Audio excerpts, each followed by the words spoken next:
Welcome to our community. Susie Thomas with you this morning, and so happy to welcome local author David Panning. He has written The Copier Jam. Good morning, David.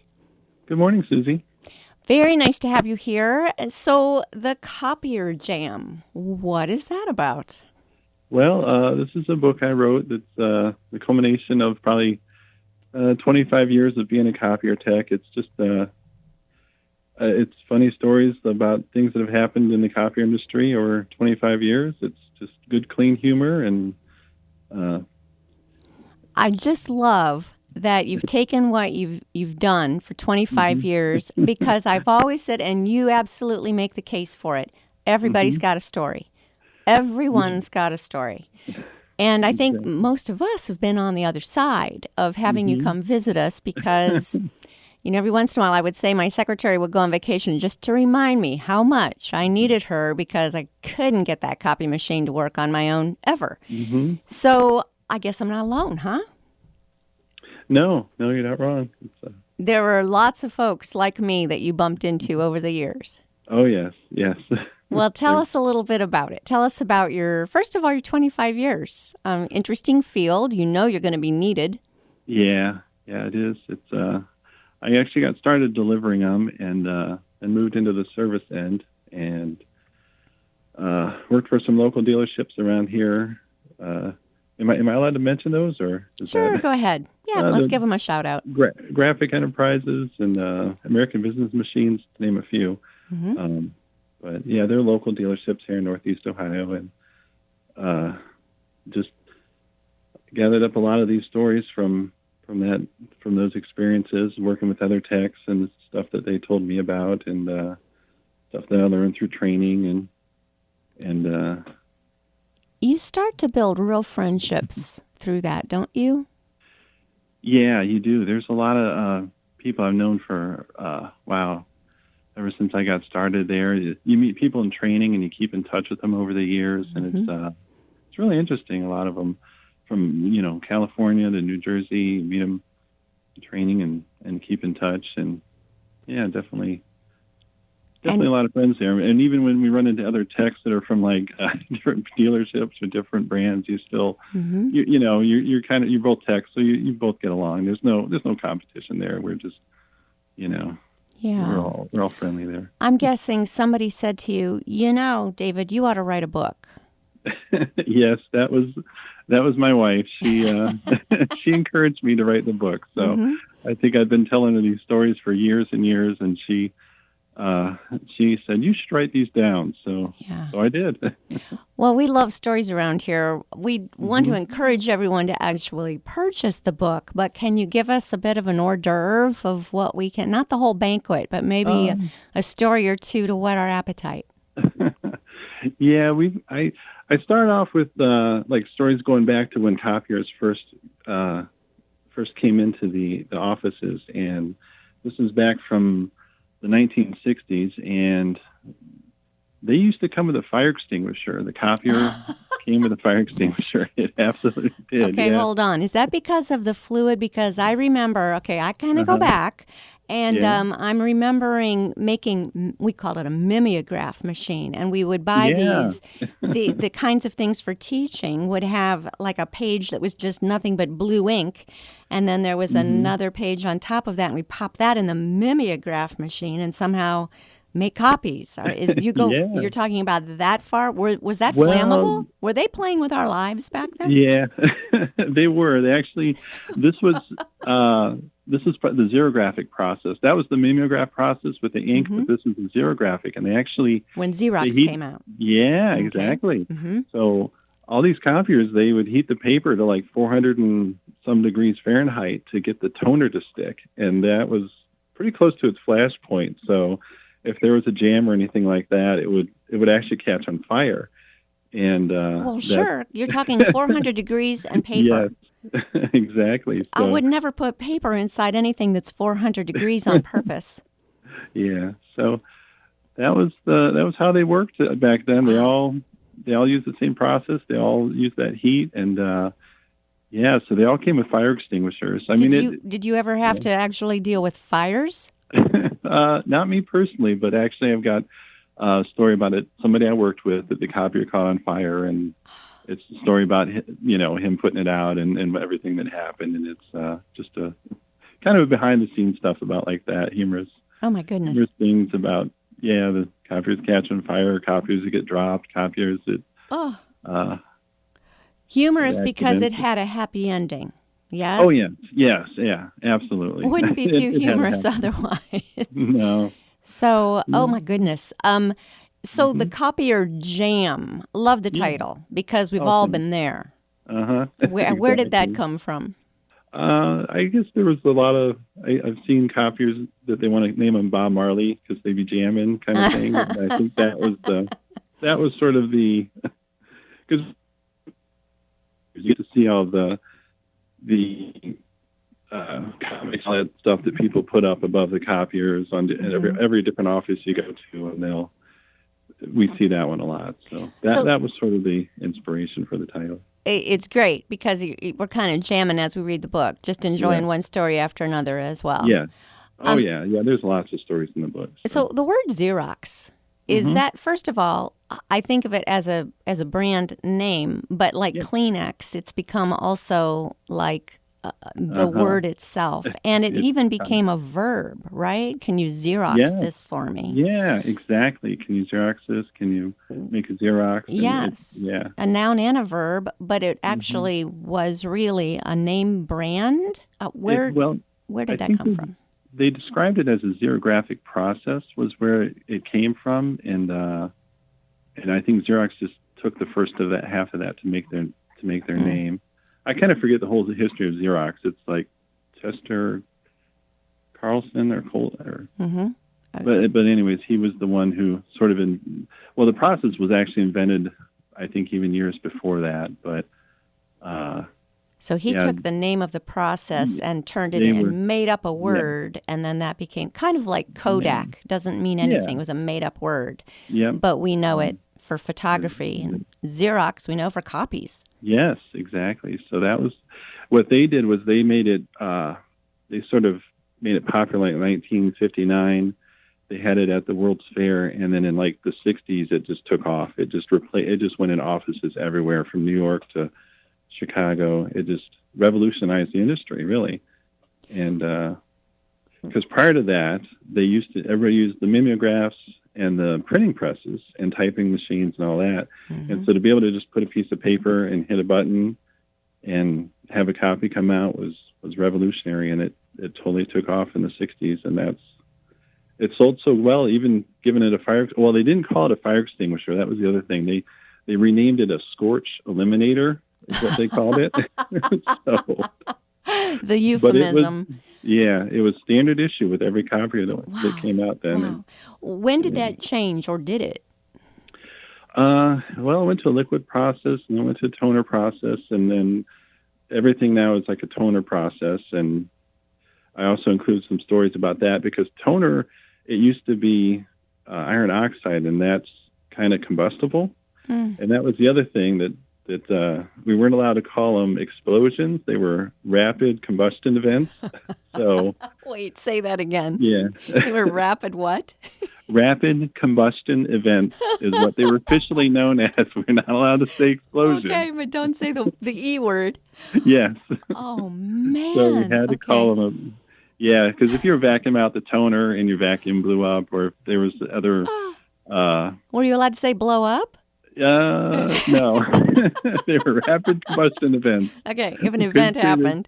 If anything, officially it was rapid combustion events. So. Yes. I mean, someone could truly get hurt. That would not be good or funny. I guess it's probably more from the high voltage, but even that, I don't think anybody's ever been too injured. Although I do have some stories about some people being injured, but it's not bad or anything like that. Okay. My gosh. It's all G-rated, family-friendly. Yes. My next question, who is this book for? Who's going to enjoy this? Oh, anybody who likes office humor, anybody who likes stories about the behind the scenes of how things work in the offices and in the copier industry. And oh, yeah. Yeah, it's Be- just a quick, easy read for the summer. it's always one of those fun things when you think about that copy Hmm. machine. That also became kind of like the new water cooler, didn't it? People would Yeah. congregate around the Hmm. copy machine and talk about what they did over the weekend, or there was some kind of a Yeah. communal thing about the copy machine. Can you Hmm. touch on that? Yeah. Yeah. Absolutely. It's um, yeah. There was definitely a lot of people that exchanged stories around the copy machine. It sort of Hmm. became kind of the center of every office, and everybody learned how to learn how to use it, and just And one of those Mhm. simple, simple things that when it's Mhm. down, nothing, everything Yeah. stops. Nothing's happening. Yeah, it is kind of a um, yeah, critical piece of equipment. Definitely when that's down, everything kind of grinds to a halt. And How did computers change things for you?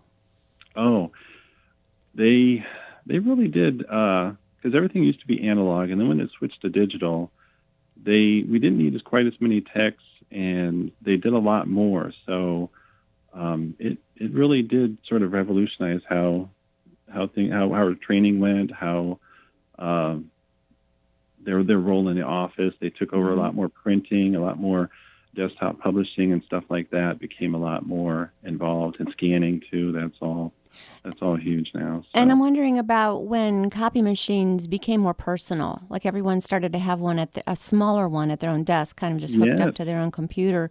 Did that yeah, change things for you as well, coming around rather than the great big, yeah, everyone's copy machine and don't use the copy machine? I have yellow paper in their hmm, emails going out to everybody. yeah, yeah. So we definitely we go into it's not just the big businesses anymore. I've got a Hmm. part of the book where I go into all the different places we go to, from people's homes to um, Really? You would start to go to yeah. people's homes because everybody needs a copy machine. Yeah, yeah. We definitely go in there to work on a little desktop printer all the time. So Wow. What about the conversion of this dream of having a paperless office? Did that affect you at all? yeah, there was I think back in the late '90s they talked about like this is going to happen in 5 years, and Ugh. uh, it is more. It's definitely happening now. There's a lot less volume in the offices and a lot less paper. So Mm-hmm. scanning is a lot bigger now, but Mm-hmm. yeah, it's definitely changed how things are done. Like the old industry, everybody had a copier. There were lots of techs and everything, and now it's sort of like we're real specialized, and the computer end and scanning, and uh, Yeah. yeah, it's really changed over the years. So And that's something I remember about some business books I've read hmm, is that you need to remember what business you're really in yeah, so that you don't get caught up on the how it's done, but what's being done, because there's always going hmm, to be a new way to do it. Do you see that? Have you seen that over your yeah, 25 years? uh, yeah, definitely. It's really changed how Yeah. they used to just be, they would just spit out paper. Now they actually, like, you can make a book with one of them. You can print out, you can just load it up with paper, send your print job, and at the end of it, it'll spit out a book with Yeah. the cover all trimmed and ready to go, Isn't that stacked just in. So, amazing? Yes. yes, Truly amazing. yeah, that is something to see when you work on them, and they have like built-in vacuum cleaners and just all kinds of stuff in there. It's really fascinating how they make, you can just load in paper on one end and have the book come out on the other Yeah. end. Yeah. So, Perfect bound and hmm, everything.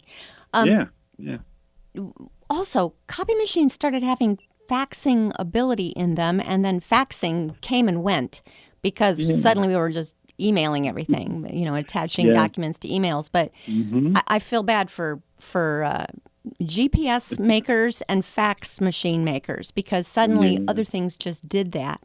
But did that make a Hmm. big difference for you? That wasn't too big of an impact. Mm-hmm. Because the copiers, they came with a fax board or without, so it really Oh, some of the lower end fax machines, that definitely had an impact on those. But Sure.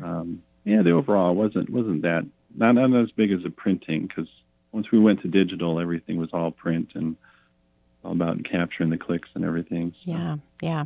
Mhm. So fun and so interesting. If you've ever worked in an office or walked through an office or visited an office, I think you're going to want to read The Copier Jam by David Panning. We're speaking to him right now. Going to take a short break. We'll be back after these words. You're listening to Our Community. Welcome back to Our Community. Susie Thomas visiting with David Panning. He is the author of The Copier Jam. And did you ever think you'd write a book about it, David? No.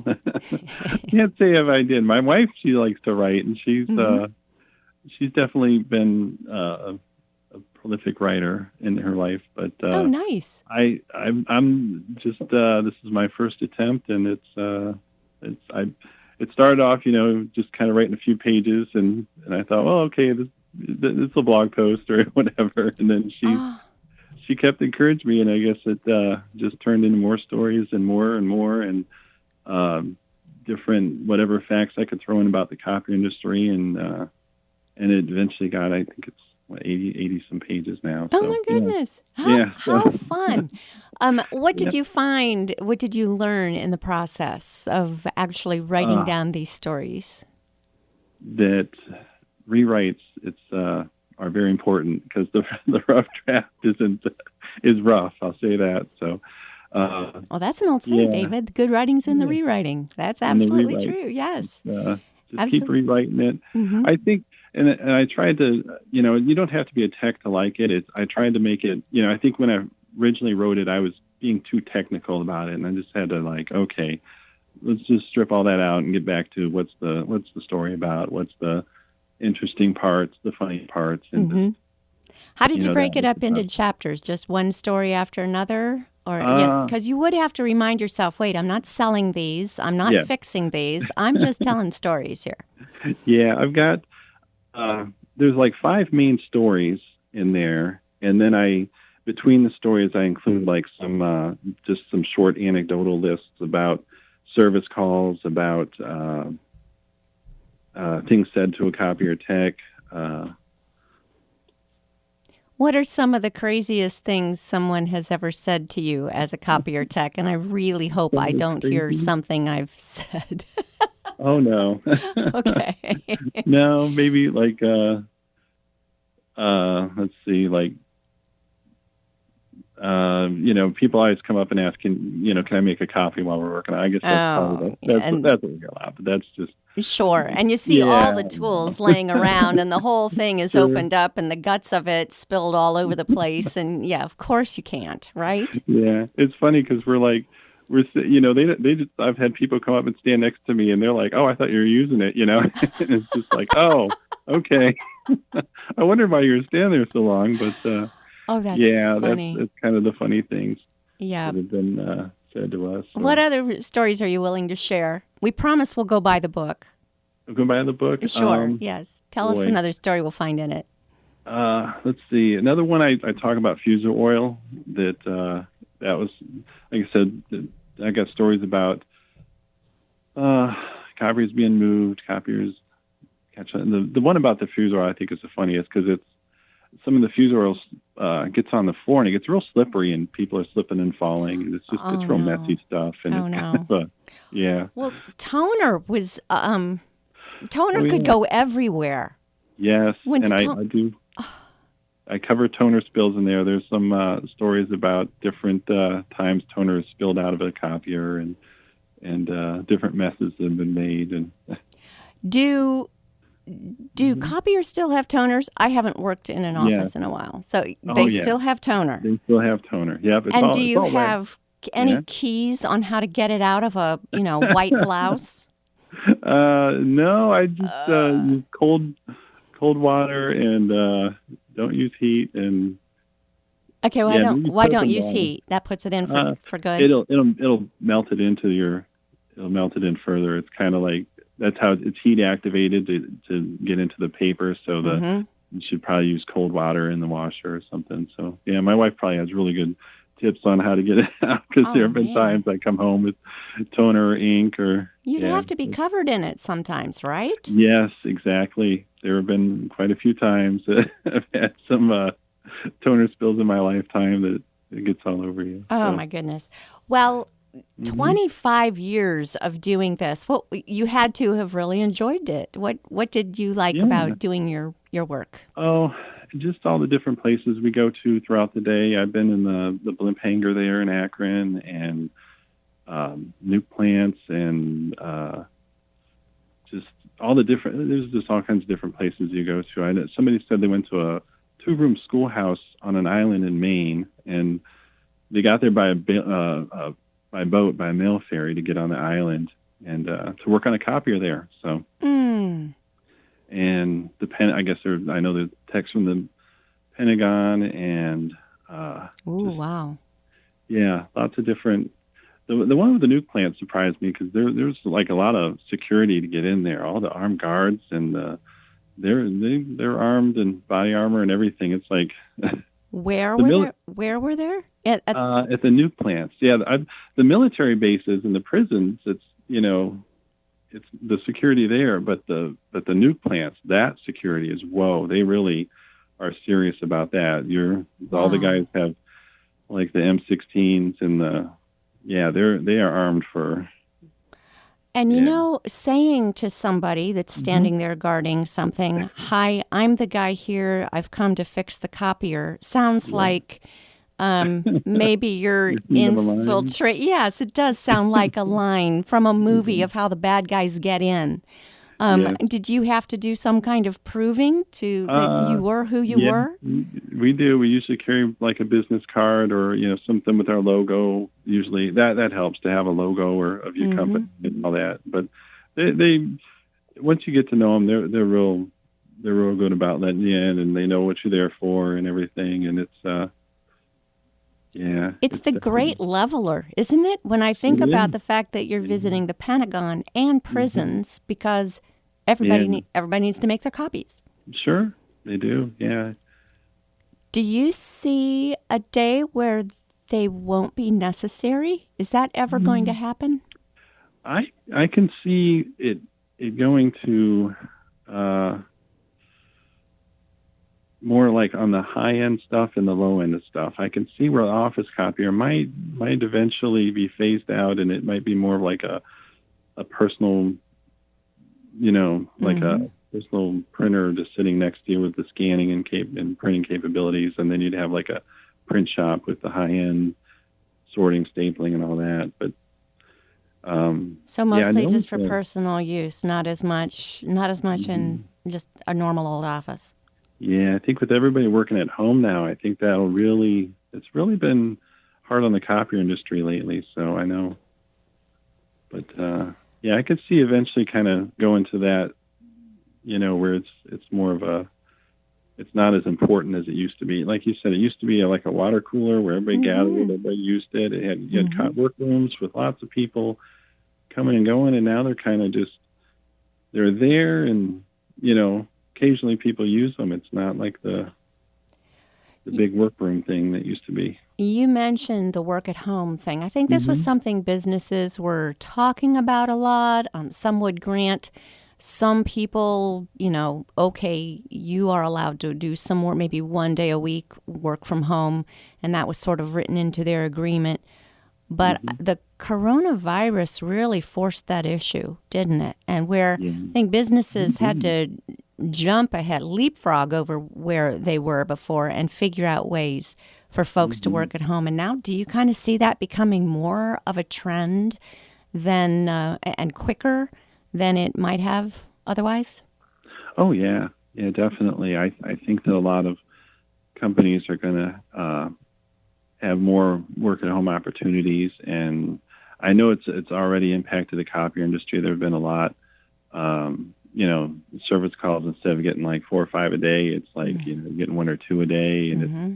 it's definitely we're seeing a lot less volume, a lot less traffic on the copiers, and it's had an impact. And I think it's going to be the new norm. I think that's just going to be uh, we're moving more into the IT field, into computers, and that aspect of it. So Here's what I think's sad about that, and then I want your hmm take of it. yeah, Because when we first started talking about this, we were talking about the relationships you build. You were the guy that would come over and fix the copy machine, and everybody knew you and would be happy to see you and could, share a few stories, maybe what's going on with their family and in their lives and so forth. You get to know your copy guy. And if that is taken away, if more and more people are working from home, and I mean, certainly there might be some home calls, if they do. But not the same kind of thing, is it? It really affects relationships, and I want your take on that. It does. I think you're right. It's like we used to be. We actually would go to some offices more often than we go to our home office. So you would develop a relationship there with all of your customers, and it felt like you worked there more than you actually worked at the home office because you were there more. And I can see how, with everything going towards working from home, it's definitely going to be a big change for us. We won't have the big offices and stuff like that. We'll probably be going to a lot more homes, a lot more like remote support, that sort of thing. Yes. It's very hands off, and that really does affect how we do business. The Copier Jam, where do we find it, David? It's available on Amazon. It's I've got a Kindle version, a print version, and soon to be audio version. It will be audio version by the time this is released. So. Oh, how fun! Yes. Read by you? Read by me. So. Oh, fun. Oh, okay. Which of all those versions, which did you think was the most fun to do?